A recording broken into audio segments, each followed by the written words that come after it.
expert for sinking foundations and settling concrete. Foundation problems don't get better over time. They get better when you call my dad. The First Alert Team, named best in Georgia. Parker's Kitchen is proud to partner with the Wounded Warrior Project to ensure that local injured veterans receive the life-changing programs and services they need. Please round up at checkout and we'll match your donation. Live from Augusta, you're watching News 12 at 6 o'clock. First tonight, investigators say a North Augusta high school teacher faces 5 counts of sexual exploiting minors. This comes after they got a tip from the National Center for Missing and Exploited Children cyber tip line. Investigators say that led them to the teacher's home. Hallie Turner has been digging into Wilson's past. Charles Richard Wilson wasn't just a social studies teacher at North Augusta High School. He was a fan favorite among his Yellow Jacket students. The Aiken County School District hired him in May of 2023, and it didn't take him long to rise to the top. 6 months later, he was voted Teacher of the Year in November. But before teaching in a classroom, Wilson's LinkedIn page says he spent decades as a Baptist pastor. That includes 4 years as the lead pastor at Langley First Baptist Church. That's where News 12 interviewed him in 2019.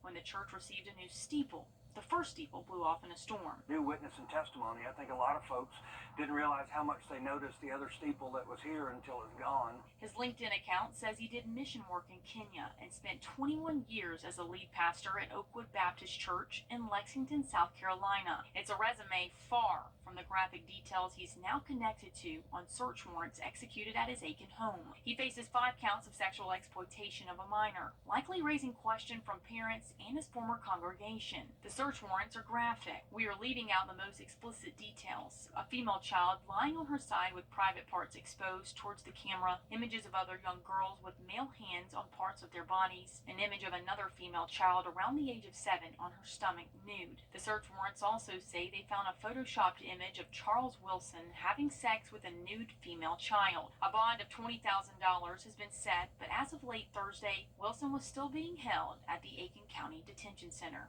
In Augusta, Hallie Turner, on your side.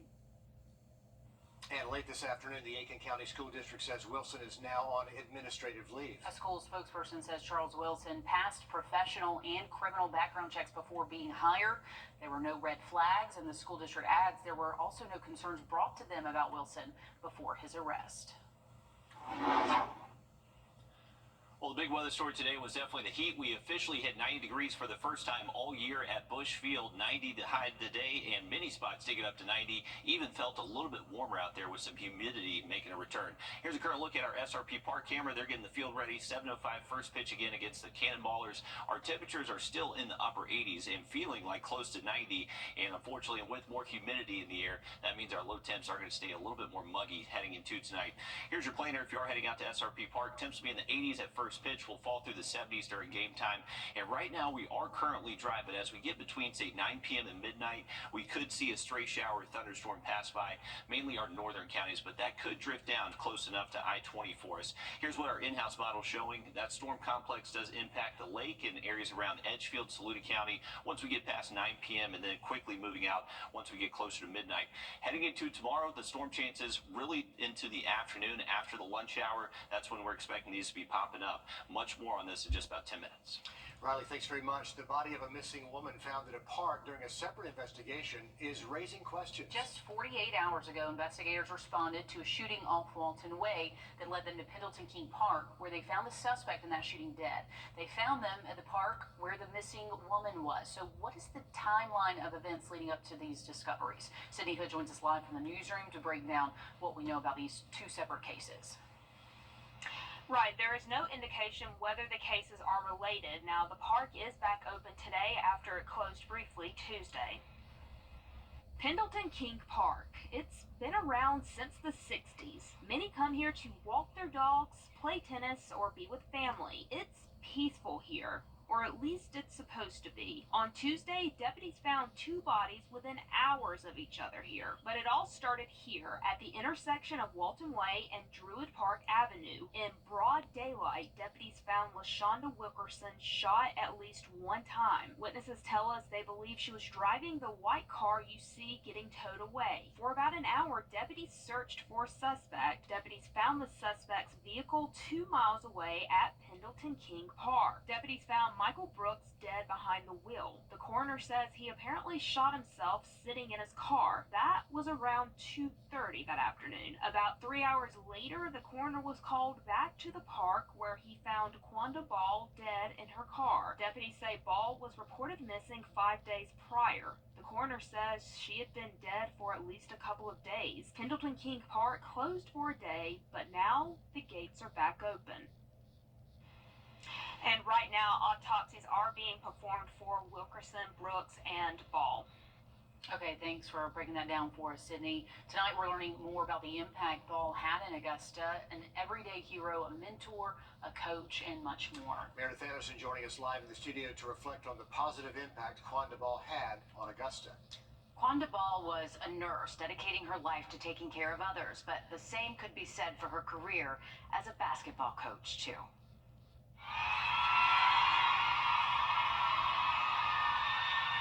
As the graduates from Cross Creek High School file in, joy in the James Brown Arena is palpable. Everywhere you look, there's a loved one celebrating. She would have been clapping and yelling and screaming. She would have been really proud. 43-year-old Quandra Ball never had any children of her own, but it's fair to say she still had a lot of kids. As a coach for the Lady Grinders AAU basketball team, she became family. She was. That was the auntie that they needed. Just ask Michaela Bogans, who started playing for Coach Q in the 6th grade. Yes, but I know she's smiling right now. Bogans will be playing Division I basketball next year at Morgan State.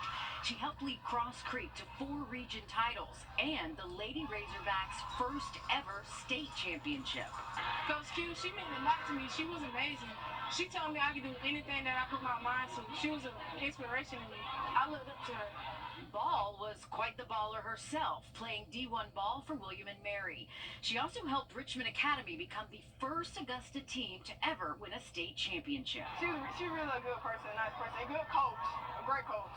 Who coached her girls both on and off the court. I had a game where I done walked out the gym, but she followed me out there and told me to go ahead and tighten up. She was like, you gotta do it for your team, can't just think about yourself no more. And on this day of celebration, it's also a day to reflect on how each graduate got to this point. And for the young ladies she mentored, that means celebrating Coach Q, too. There's a song that we would sing at our church, and it's called May the Work That I've Done Speak for Me. And I hope that the work that Quanda has done and our community, especially with our girls, continues to live on. And Coach Q's influence will live on in all the young lives she has helped to shape, not just those at Cross Creek either. As an AAU coach, she had players in schools all across Richmond County. I love that we were able to catch up with so many of her supporters there. You can really see the impact she left. Yeah, you can. New tonight, a 26-year-old woman facing charges accused of hitting a child. Burke County investigators say Jasmine McAllister is booked on charges of cruelty to children in the first degree. They say video came forward showing McAllister hitting a child at First Step Learning of Waynesboro. Deputies say she's in custody and that investigation is still happening. Also tonight, the video the golf world has been waiting to see. New footage showing the moments leading up to the arrest of the world's #1 golfer and reigning Masters champ, Scottie Scheffler. And even after the video released today, there are a lot of questions. Will Rio live in the studio. And Will, what's the latest on this case? Well, newly released video by the Louisville Police Department is shedding light on an incident that happened in the dark of the morning. A handful of golfers, including Will Zalatoris and Harris English, and even the Louisville mayor calling the scene outside of Valhalla Golf Club chaotic. last Friday at the PGA Championship. Two-time Masters champion and world #1 golfer Scottie Scheffler was handcuffed and put in the back of a cop car. The social media world in a frenzy trying to understand what exactly happened. We now have a better understanding. These are the only 2 camera angles we have of Scottie Scheffler's arrest. That's because the officer failed to turn his body camera on, which is against the department's policy, according to LMPD.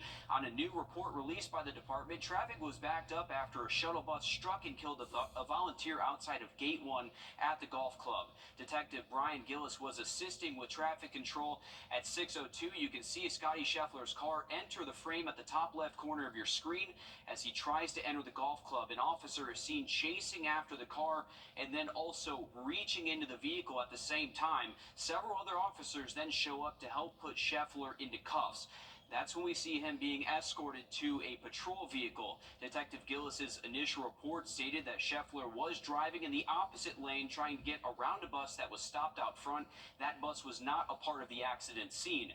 Gillis says that he was dragged or knocked down, but we're not sure where or if that happened in any of the videos. The mayor and police chief both spoke about the status of that case. We respect the judicial process, and we will allow the courts to proceed accordingly. We understand there are a lot of questions. We are going to respect the legal process, and I'm very hopeful that on June 3rd, the next step in the legal process, that all parties are in a position to move forward. And it surely sounds like this case is not going to be resolved immediately like many people had hoped. Right now, Scottie is playing in the Charles Schwab Challenge in Fort Worth, Texas right now. He's set to return to Louisville on June 3rd to be arraigned on his 4 charges, including second-degree felony assault of a police officer. Thanks for the update, Will, on a chaotic morning there in Kentucky. And don't forget, on another note, tonight is the last public meeting talking about that 1% sales tax for Aiken County schools. That's the tax that helps fund reconstruction projects, some major renovations for the district that will be up for renewal. The vote will in November. All this meeting happening now at South Aiken High School. We're going to have an in-depth breakdown of this tax on the website. You can read more about it on WRDW.com. Well, we stay dry again today and saw some summer-like heat. That will continue tomorrow, but we are bringing back some storm chances. Have a look at the severe weather risk just after the break. Time and Temp, brought to you by your First Alert weather team. This is not you. Isn't that better?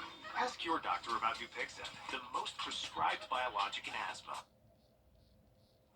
To weather now, and our Friday might not be all full of sunshine. That's right, and we're all looking ahead to a holiday weekend, so hopefully you can kind of keep that forecast contained, Riley. And I think the storms will be contained mainly afternoon hours, and by the weekend, I think coverage will be very isolated. Friday, tomorrow, I would say that's a decent chance to see a passing shower storm. Currently speaking, we are dry. We have held on to dry weather the past couple of days, but there is some storms just crossing over I-85, and that's just going to be creeping our way for the rest of tonight, potentially allowing a quick storm to pass us by as we get past sunset.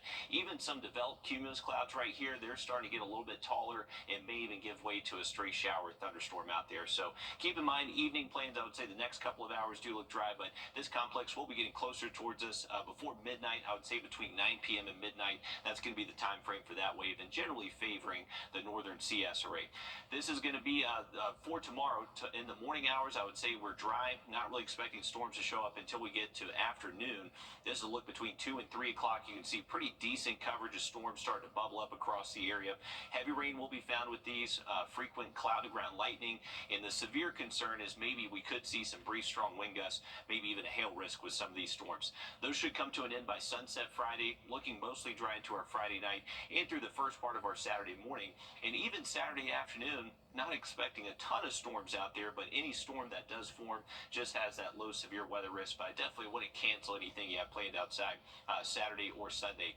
Temperatures will be feeling much warmer through the weekend, so those high temps will be in the low 90s and feel like temperatures will most likely push that heat index into the mid 90s through the weekend. Here's the severe weather thread. So for the rest of tonight, that severe risk does stay mainly north of the CS array. Tomorrow and Saturday, though, everybody is included in this marginal risk. Marginal risk isolated severe weather possible. Not expecting that to be a huge threat for everybody, but just if you're going to be outside the next couple of afternoons, make sure you have that First Alert weather app in your back pocket.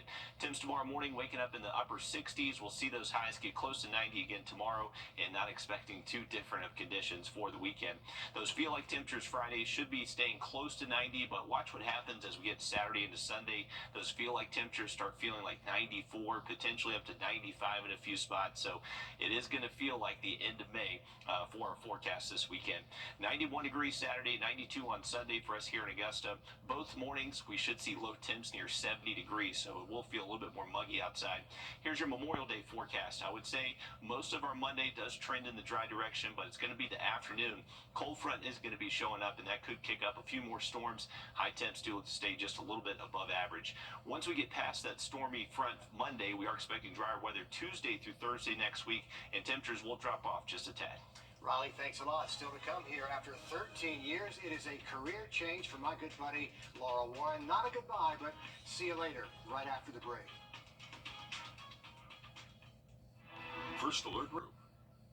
All right, what do we got? Looks like 64 yards from the pin. About 64 mile per hour winds. Dude, there's no wind. Hand me my 64-degree wedge. What's it with you and 64? Are you 64.com? Has a life Foy and Associates. I'll take the fight to them and make sure you get everything you deserve. Hey, Brett, I think we need a jingle. What'd you have in mind? I don't know yet. Well, if you're taking something, come knock on my door. Come and knock on my door. If you're 64. Well, you might have seen it on social media, but we haven't said a lot about this on the air until today. This is my co-anchor's last day on the air. 13 years working for this television station. We could not let Laura go without saying, great job, and just a quick look back, if you don't mind. As a broadcast news major at UGA, there was never a question about Laura's career. She's a storyteller. The only question was where. Another victim of last night's storms. Owners were working to renovate it, but that now may be a lost cause. And once she decided to work as an intern here, she set her sights on Augusta and never looked back. You could fit in a thimble what I knew compared to what I thought I knew before I started that internship. Laura's hard work, determination, and skills stood out, and she landed a job here even before she graduated. On the weekends, I would do the news at News 12, and during the week, I would go to class. After about a year, she joined me in the evenings, anchoring our 5 o'clock newscast, turning stories every day and then hustling back to the set. There's lots to do and lots of free stuff to do, parents, and that is the key. Things happened fast in her personal life, too. We were already part of her family when she got married. And it wasn't very long until Laura was sitting next to me at 6 and 11, turning stories for our newly formed I-Team. Our I-Team found hundreds of violations, in some cases more than a decade of documented problems for some of Augusta's biggest nuisance properties. More than 1,000 miles away from Wichita, Kansas, this is where the plot really thickens down this dirt road. And we were there as her family grew. First a son, then a daughter, balancing all of that with a very demanding career and making it all look easy. Along with the daily newscast, there were the parades. I hope they're passing out sunscreen because it is probably the warmest Christmas parade I think I've ever been a part of. Telethons for the Children's Hospital. Give up a Diet Coke or a Coca-Cola a day for these kids. And of course, the Masters. Here, a lot of patrons were just so thankful to be able to see Arnold Palmer out there today. Laura's one of those journalists always looking for solutions, and if there's something she can do to make things better, she will. That's how the Augusta Duck Dash was born, raising money to make sure kids have a safe place to sleep. This whole thing came out of a news story that we did investigating SIDS death rates here at home. And so we were finding that too many babies were dying because they didn't have a safe place to sleep. It's been quite a ride. Total destruction. So I want to step out of the way here just so you can see over my shoulder. She's reported from the highest highs. I'm wondering what I got myself into at this point. But I'm here now, so there's no going back. To the lowest lows. It's not a dirt wall I'm standing in front of. This is actually the base of a giant tree that toppled over in a front yard. We've seen Laura lending her time and talents to all kinds of causes through the years, from Special Olympics to the Heartball. And through it all, Laura likes to remind us she's a bulldog, traveling across the country to bring us the excitement of a national championship or two. 33 to 18! And the good news for all of us is we really don't have to say goodbye. Laura and her husband Austin have decided to raise their kids right here. And that really is the best news of all. Tell us about what's next for Laura Warren. So wanted a little more flexibility with my time. I was starting to miss after school activities, t-ball games, and gymnastics. So I signed on with Mavon to be a realtor. I'm a real estate agent in Georgia and South Carolina. So I'm really hoping that I won't miss that connection with viewers. That's the part I've just come to love the most. So I'm hoping, I've been in their living rooms for years, and now maybe I can sell them their next living room. So I'm hoping it all works out. Nobody knows the area better, and we are so happy for you. We're going to miss you every day and every night, but we could not be happier. When you make a decision for family, it's the right I way know, to go. so bittersweet, but keeping them at the top of it has kept it all in perspective. So I know it's just seeing all the stories you've covered, all the events that you've hosted, organized to help out this community. I know you've had a huge impact. I'm glad you're staying here locally. I'm going to miss you at work, though. No, I'm going to miss you. We did have a few people who wanted to be a part of this. Oh, This yeah? you might not know about. I do It's not, hard you to know, surprise it is Laura Warren. very difficult. My husband can tell you Stay that. on this ride shot. Speaking of your husband and your kids, they're actually with us right now. There we go. There we go. Allie, thank you for bringing them in. Thank you. Look at this. Flowers. Oh my goodness, did you pick those out? Yes. Thank you. Very nice. That was very brave of you. Thank you. It's a great moment. How about that? Oh, thanks, So guys. this is what keeps Laura busy, Yes. away from the station, and Yes. it really is tough when you're trying to be a news anchor at 6 and 11 and trying to do this with your spare time. It is not easy. I'm sure she's up early. I know she's up late, Austin, Yeah. but we could not Austin be always happier. gets up with the kids and gets breakfast started and stuff for me, and then I kind of swoop in around 7:30. Then my mom gets it. You want to get She has her own thoughts. She's her own girl, right? Yeah. That's the way it is. But I am excited. I'm excited for the next chapter. It was really hard to make the decision, but I feel at peace. I'm ready. Well, we've said this all afternoon. Laura has helped mentor a whole generation of young journalists who've come through here, and I'm not going to let my throat close up on that. She has mentored a whole generation, and these people are now working in markets all over the country. That feels good. It does, and some of them were texting me today, and you just forget exactly how many people, come through here and make a mark on your life, and I think that's probably the most rewarding part of it all is knowing that there are journalists all over the country that we've had the chance to work with and give them their first start. Journalism is so important. I'm always going to be the biggest cheerleader for local journalism. So, I love everyone. I don't know. I'm so sad. It's going to be so weird waking up tomorrow and not, planning my day, driving into work. I know it's going to be different starting tomorrow for a lot of us, but we could not be happier. John Michael, for the whole family in Austin, good to see you in person. I hear all about you all the time. Honestly, goodness, I do. Glad y'all could finally join us for it. I think I have a producer in my ears. Are we going to get to weather? Do we have time? Okay, we're going to have to say goodbye at this point, but Riley and I will be back at 7 We'll be o'clock. back, that's right. We're going to give you the 7 and the 11 off. Thank you. We'll decide about tomorrow a little later on. It's still not real for all of us. I know. Well, thank you guys. Seriously, the viewers, you guys have welcomed us into your home from day one, our whole family, and we do feel like family. So I'm not going anywhere. I'll still see you in Kroger, and I still want to see pictures of your grandkids. So It's been a great run from intern to anchor, and we appreciate Laura Warren so much. And thank you for allowing us in to share this with you as well. Riley and I will be back at 7 o'clock, and we hope to see you then on 26 News. We're starting a movement. Well, technically a don't movement.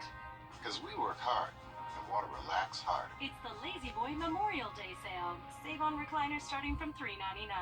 Lazy Boy, long live the lazy. At the CBS Evening News, we focus on solutions, finding solutions to help people understand what are the right choices to make for you and your family.